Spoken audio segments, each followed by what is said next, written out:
ആൻസ കേറുക.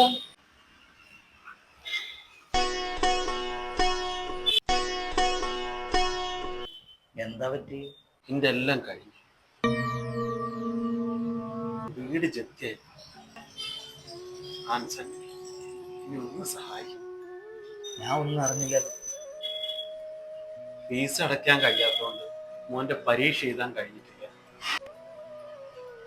ദിവസം കാണുന്നവരല്ലേ എന്റെ പ്രയാസങ്ങളൊക്കെ ഒന്ന് പറയണ്ടേ? കുറച്ച് വെള്ളം. ദാഹറിഞ്ഞ് ഒരുപാട് വെള്ളം തന്നവനായി. അതുകൊണ്ടാ കുടുംബക്കാരും സുഹൃത്തുക്കളും ബന്ധുക്കളും ഒക്കെ ഒരുപാടുണ്ടായിട്ടും എൻ്റെ അടുത്തേക്ക് ഓടി വരാൻ എനിക്ക് തോന്നിയത്. സമാധാനമാണോ? പിന്നെ മക്കളെ നോക്കണം.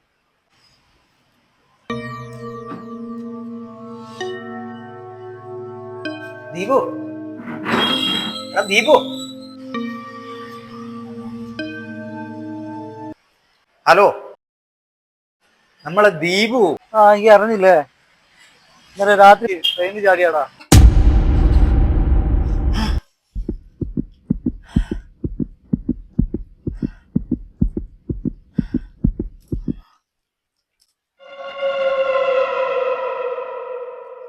ഹലോ, എന്തേ?